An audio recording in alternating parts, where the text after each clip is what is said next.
Պանդակներն բարեզեր, շարակարեք, որ եկավ տաղավար և այսպես մենք տեսնում ենք, որ վեհապար հայրապետի և հայ առաքելական եկեղեցու դեմ կեղտոտ արշավը այս իշխանությունը շարունակում է։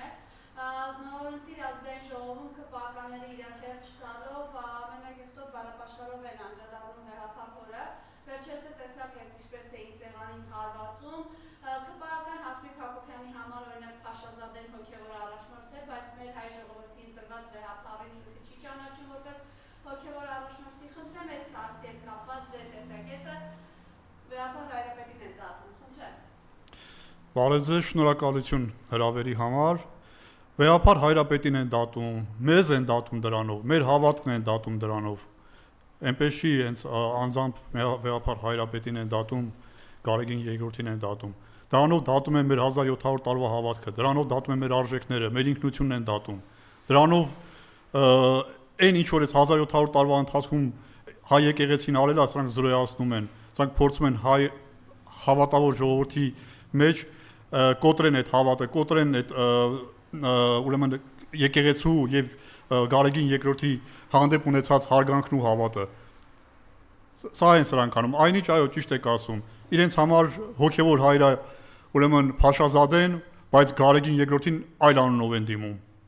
Խոսում են բարեկրթությունից ու բարեվարքությունից, բայց ազգային ժողովում սրանց պահվածքը շատ հեռու է բարեվարքությունից ու բարեկրթությունից։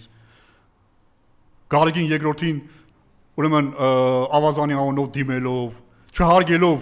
իրավ իրանք չեն ճանաչում Գարեգին երկրորդին որպես հոգևոր հայր, բայց չհարգելով նաև Հայաստանի Հանրապետության քաղաքացիներին, ովքեր որ նույնիսկ իրանց են ընտրել,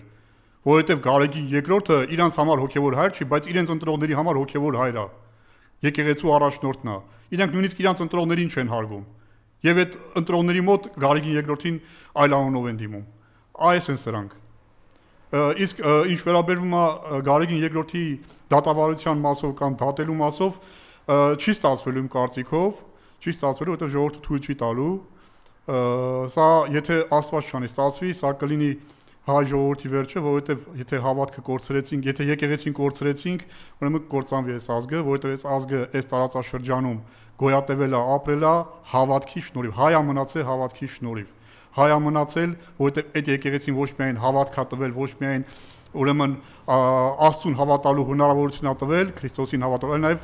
կրթել է մի ամբողջ ծերունդ։ 1700 տարի եկեղեցիում մարդիկ կրթվել են, դաստիարակվել են ու մեծացել են որպես հայ, որպես հայեցի եւ իրանց ինքնությունն են պահել։ Հայ եկեղեցին, հայ առաքելական սուրբ եկեղեցին այս պետության, այսօր պետության, իսկ մինչև այս ազգի գոյատևման կարևոր հենասյունն է եղել։ Հենասյուններից մեկը ընտանիքն է, մյուսը մշակույթն է, բայց եկեղեցին կարևոր ու առանցքային դեր ունի ազգի ինքնապահպանման գործում 1700 տարի այս ազգը ստեղ մնացել է հայ, մնացել է քրիստոնյա, տարբերվել է հարևան այլ ազգերից իր մշակույթով, եկեղեցիով, հավատքով ու գիր գրականությունով եւ չմոռանանք որ գիր գրականությունն է ստեղծել է հոգեվորական, ստեղծել է հայ եկեղեցու հոգեվորական։ Սրանք խոսում են Գարեգին երկրորդի ժառանգ ունենալուց, բայց այնքան են հեռու պատմությունից, որ չեն էլ իմանում, որ մեր եկեղեցու հիմնադիրը ուրեմն Գրիգոր Լուսավորիչը ժառանգներ է ունեցել, ոչ թե ժառանգներ, որդիներ եւ թոռներ է ունեցել։ Եվ այս Գարեգին երկրորդը իրենց չի խոստում տվել, Աստծուն է խոստում տվել։ Այս ինչի մասին են խոսում, եկել ասում են թե ժառանգ ունի, դրանով փորձելով վարկաբեկել Գարեգին երկրորդին։ Ազգային ժողովի բարեվարկությունից խոսեցիք, մենք տեսնում ենք, թե իրենք ինչպիսի պահվածք են դրսևորում, խնդրեմ ես իրենց ընդհանուր պահվածքին անդրադառնալ, եւ այո, այս նույն ամբողջ իշխանության ներկայացուցիչները ամենաբարձր մակարդակով Նիկոլ Փաշինյանի գլխավորությամբ մենք լսել ենք, թե ինչ հայտարարություններ էր անում, կիսահայհոյանքից հայհոյախառն մինչև սպառնալիքներ, համեցեք։ Ուրեմն ազգային ժողովի падգամավորից, ազգային ժողովի նախագահությունից միջև կառավարություն ու միջև Նիկոլ Փաշինյան, իրանք չեն պահել իրանց խոստումը եւ այդ բարեվարկությունը, բարեկրթությունից շատ հեռու են։ Շատ կներեք ձեր եթերում այս արտահայտությունը անելու համար, սա իմ խոսքերը չէ, սա Նիկոլ Փաշինյանի Facebook-յան գրառումն է, որ դոմփելուց էր խոսում։ Սա իրանց բարեվարկությունը։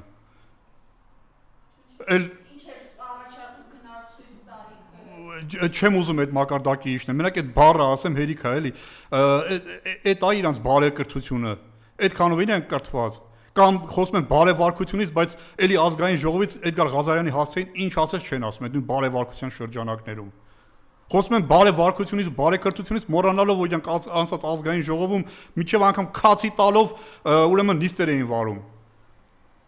Խոսում են բարեկրթությունից, բարեվարկությունից մոռանալով, որ ականջ կտրելուց էին խոսում ազգային ժողովում, լեզու կտրելուց էին խոսում։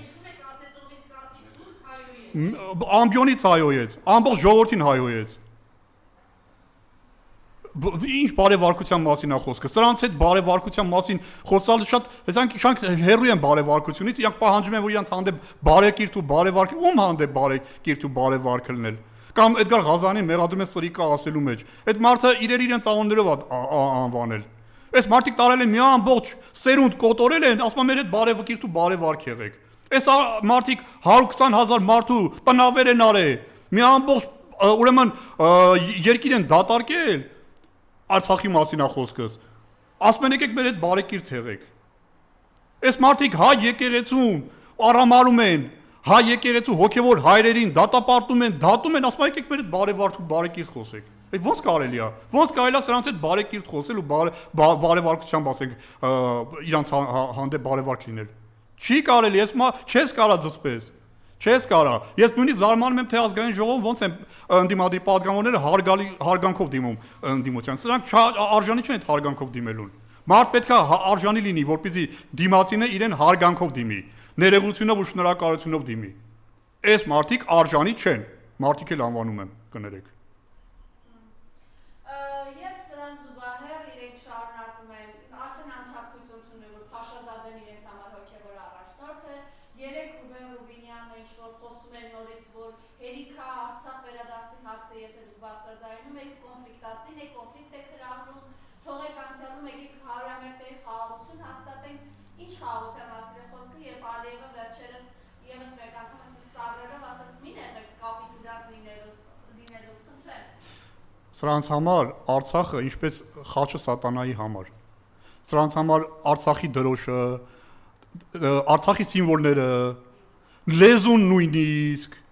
Արցախցի լինելը, չմոռանանք Նիկոլ Փաշինյանի այն արտահայտությունը, որ նախընտրական շրջանում տալիս էր արցախցիների հասցեին, թե ինչի չեք զոհվել։ Իրանց համար Արցախցին եւ Արցախը ինչպես սատանայի համար խաչը։ Այդպես դիվահար են լինում։ Ուրեմն ինչ վերաբերվում է ուրեմն սրանց արած այդ արտահայտություններին, այդ խաղաղության, հիմա մի հատ բացի այն որ Ալիևը Հայաստանի ու հայերի հանդեպ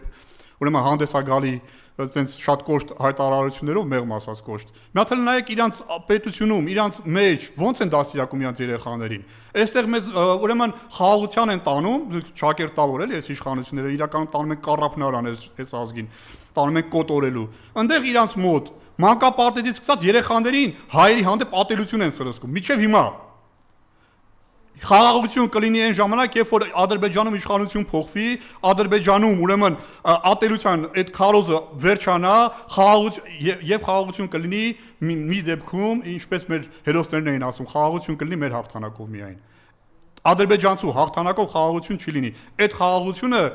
նմանա լինելու ինչպես Արցախում հիմա կա խաղաղություն։ Առանց հայի Հայաստանում կլինի այդ խաղաղությունը, կամ հայը կլինի Հայաստանում որպես երկրորդ, երրորդ սորտի մարդ։ Այլ տարբերակով խաղաղություն չի լինի։ Այդ խաղաղությունը լինելու է չոքած, լինելու է ուրեմն շատ կներեք կզած, լինելու է Թուրքիա առաջ խոնարհված խաղաղություն։ Սրանք տանում են դրան։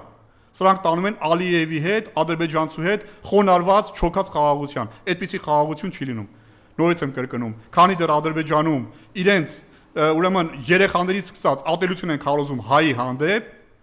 ուրեմն իրանց հետ խաղաղություն չի լինի։ Այնտեղ պետք է ուրեմն իրավիճակ փոխվի, որպեսզի այդ մարդիկ հայերին չատեն, որպեսզի հայերին չմորթեն։ Երեք չառաջ օրը հային մորթողը ուրեմն պետք է վաղը հայի հետ խաղաղ ապրի, չկա տենց բան, չի լինելու տենց բան, մի հավատացեք։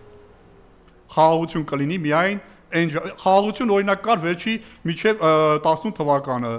անկախ նրանից թե որ լինում էին բախումներ, լինում էին ուրեմն պատերազմներ կամ փոքրիկ պատերազմներ, բայց խաղաղությունները ի տարբերություն հիմիկվա թե ինչ է սպասվելու հիմա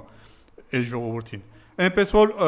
այդ խաղաղությունը թաքնված պատերազմ է, այդ խաղաղության տակ թաքնված կոտորած կա։ Այդպիսի խաղաղությունը տանելու է այս ազգին կործանման։ Իմիջիայլոց խաղաղությունից են խոսում եւ ամեն անգամ էր աչք մտցնում թե սահմանին տեսեք խաղաղը 2 տարի կրակոց չկա, բայց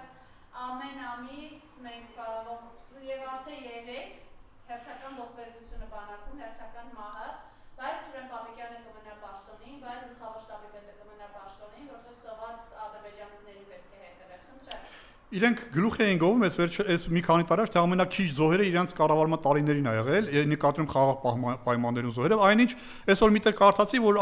400 քանի զոհ ա եղել վերջի 8 տարում։ Չգիտեմ թիվը ինչքանով ա ճիշտ, ուրեմն տեսեք, 2000-ականներին նախագահ Քոչարյանի կառավարման տարիներին 10 տարում 92 զոհ ա եղել։ Եթե սրանց կառավարման տարիներին անգամ այդ 400-ը սխալ լինի 200 էլի շատ է։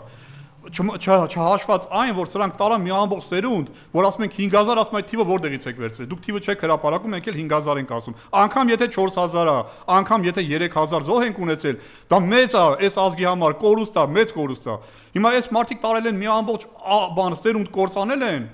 Ու այսօր բանը վերջի զոհը, վերջի ուրեմն զինվորականը, որ զոհվել է, մահացել է, երեք ա եղել, դրել են ինչ որ տենց թեթև կադրային փոփոխություններ թողնելով հիմնականում Սուրեն Պապիկյանին եւ ուրեմն շտաբի պետին իրենց պաշտոններին։ Փոխանակ պատասխանատու մարդը, թիվ 1 պատասխանատուն, լավ, թիվ 2 պատասխանատուն, պաշտպանության նախարարը, այս կատարի այդ զորամաս, մի հատ ինքը տեսնի ինչա կատարվել, զորամասում փոփոխություններ անի, չգիտեմ, ուրեմն կորպուսում փոփոխություններ, դնում եք ռազմական, նշի ռազմական ուրեմն ոստիկանության պետ առաջների ցույցն է, բայց տեղում այդ հարցերը լուծեք, տեղում ուրեմն փոփոխություններ եք, եւ ոչ թե ռազմական ոստիկանության պետին հերացեք, դրանով բան արեք, թե ցույց տվեք, թե տեսեք հարցեր ենք լուծում։ Այնպես որ այս ամեն ինչում մեղավորը ամենաբարձրը, այն որ ասում են ձուկը գլխից է հոտած, իրանք թերանում են կառավարման մեջ, իրանք վատ մենեջերներ են, վատ կառավարիչներ են, սկսած երկրի կառավարողից մինչև ուրեմն վարչության պետեր, ուրեմն բաժնի պետեր, նախարարներ, քաղաքապետեր, մարզպետեր, իրանց մոտ կառավարումը ամենացածր մակարդակում է գտնվում, դա առաջի տարին չի, դա առաջի օրը չի, որ տեսնում ենք։ Սա եթե պրոյեկտ են քաղաքի վրա, ուրեմն ամենավատ կառավարումն էլ Երևան քաղաքում ենք տեսնում, ամենավատ մենեջմենտը Երևան քաղաքում ենք տեսնում, քաղաքի մակարդակով Երևանցին տեսնում է։